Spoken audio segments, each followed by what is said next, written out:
What's going on, everyone? So today is the day that Mo Bamba and Malik Beasley's contracts become fully guaranteed, unless the Lakers end up waiving them or end up keeping it and working out a trade. I did a video last night kind of diving into that, but we did get some new reports since that video that the Lakers are still actively trying to find various options of what to do with Malik Beasley and Mo Bamba.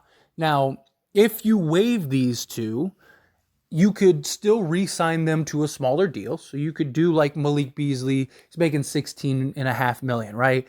You could do maybe 2 years, 16.5 million, or sign him to a 3-year, 24 million deal. Something along those lines. Mo Bamba, same thing, right? He's getting 10 million. Sign him maybe 2 years, 10 million with like a player option or something like that, right? The Lakers definitely have some flexibility there.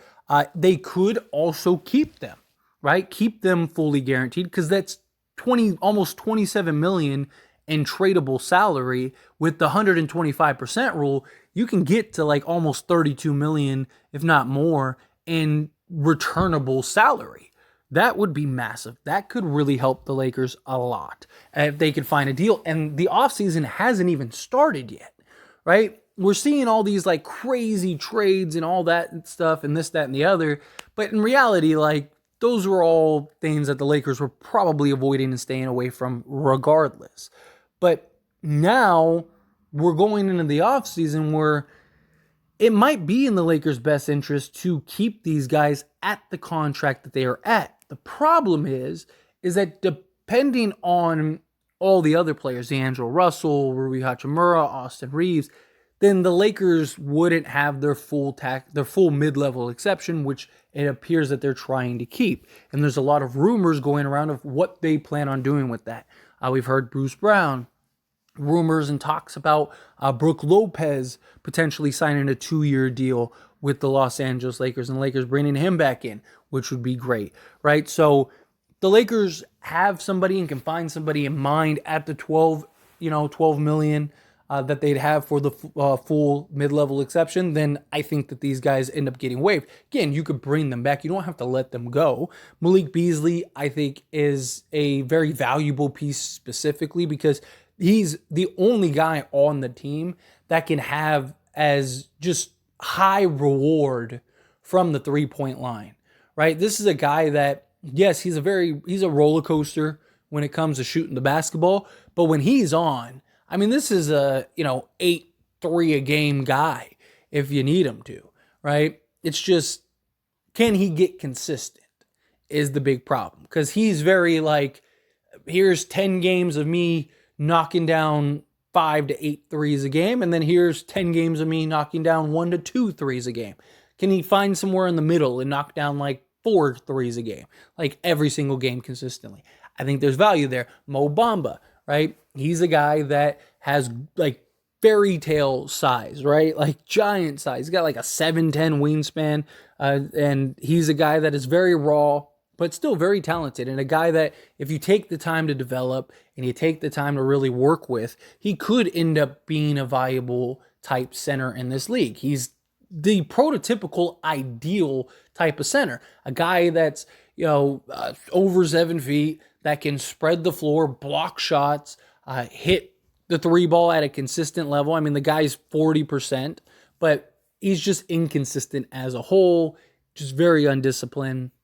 A lot of question marks. But the Lakers looking for trades, trying to find trades, that's going to be the clue. That's going to be the indicator, right?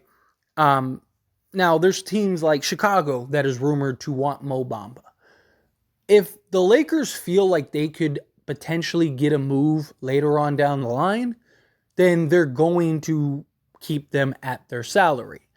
Now, if they end up waiving them, then we know that the Lakers don't believe that they have a trade in the works, unless it's for D'Angelo Russell, right? They could sign and trade D'Lo, but most likely it's Mo Bamba, Beasley, and then the 2029 pick, and they're taking those to go get, a DeMar DeRozan or something like that, right? If the Lakers believe that they can find a trade and they can find a move that makes sense, then they will exercise and keep these guys at the current price that they are at, which has value. If they don't, or they don't have any indication, then that's our answer. Now, they also, if they have, like, let's say Brook Lopez. Let's say they already know Brook Lopez is going to sign a 2-year, $24 million deal with the Lakers. If that's the case, then you have to let these guys go. Now, again, you could re-sign them, but you have to let these two go at the current price tag that they're at. So, again, if the Lakers keep them, expect a trade. Expect something coming down the line. Maybe it happens immediately, maybe it doesn't, right? But it means the Lakers at least know, oh, we have a really good chance of this happening. If these two are waived, then that tells me that they either don't have a trade lined up, or they do have an idea of a trade, they just aren't like super gung-ho about it. Like they could live without it, right? And then if that's the case, then now they're freeing up cap space to go and try to sign somebody.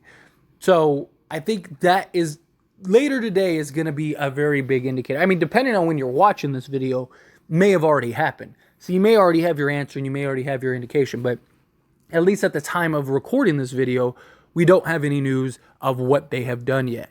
But I kind of lean towards them letting him go, because I do think that they can convince somebody for the full mid-level exception to come, whether that's a Brook Lopez or a Brown or maybe somebody else down the line. Problem is, this free agency is very slim pickings. It's very top heavy, and even the top heaviness isn't like super great. But there's also, you have Kyrie who's looking to explore free agency and talk to other teams. If there is a possibility, because the Lakers could get to $17 million in cap space and still have their full mid-level exception if they get rid of these two guys. So, do they look at it and go, okay, well, let's let go of these guys just on the off chance that Kyrie does come. If Kyrie doesn't come, then we have D'Angelo Russell. We could re-sign D'Lo, or we could work out a sign and trade, and we still have our full mid-level. I just think it makes the most sense unless they already know of a deal. If they already know, okay, we have a trade lined up, or we're in the process of getting this trade lined up, and we're going to need these two guys, because it wouldn't hurt them, even if a trade doesn't happen. And let's say the Lakers, because again, there's no guarantee that just because they keep them at the price that they're at, that a trade is coming. It's just something, like I said, to look forward to, look out for.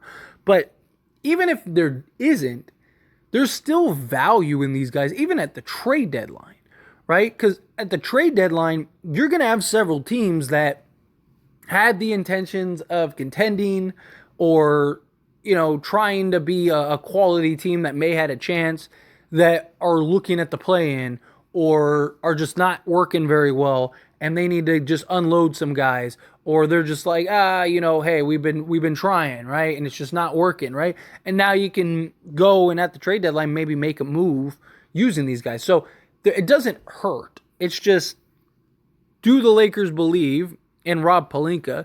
Does he believe that he can get a trade done, or does he look at the guys that are free agents?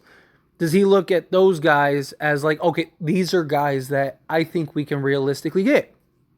Brook Lopez does have a connection to Darvin Ham.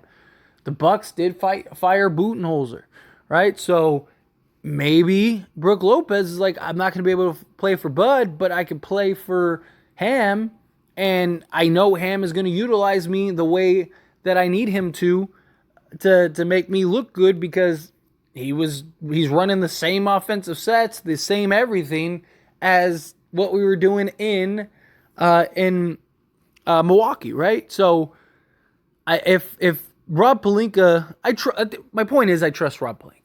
I trust Rob with whatever he believes, whatever decision comes up. I trust that he's made the right decision. Because also, you got to keep in mind, he knows a lot more than all of us do. We're all speculating. We all think like, we're trying to put the pieces to the puzzle together and, try to dissect every word. But Rob Pelinka is the one that's having these conversations, that know what is realistic and what's not. He knows what teams are looking to maybe potentially bite on something. Even teams that potentially we've never even thought of, right? You know, how many times do you hear like, oh, this team, you know, a week after free agency, all of a sudden it's like teams were shopping. You know, Atlanta was shopping Trae Young, and it's like, what? Like, really? You know, like they were shopping him? Like, oh, and the Lakers talked to him about that? Like, so look, Rob knows what he's doing. He knows the ins and outs. He knows how the salary is going to work and what he needs to do. He's probably already spoke to Rui, probably knows what Rui's going to happen. They gave them the qualifying offer. So very likely he's already got this all figured out. So I trust Rob to get it done. I believe that he will. And I'm excited. I'm excited to see how it goes. But anyway, as always, this is a discussion, so I pass a question on you. Let me know your thoughts and opinions down in the comments below. What do you think? Do you think, it makes sense? Try to go trade them, try to go get something. Do you think no, they're going to keep them? How do you feel? Whatever your thoughts are, I'd love to hear it. Either way, down in the comment section below.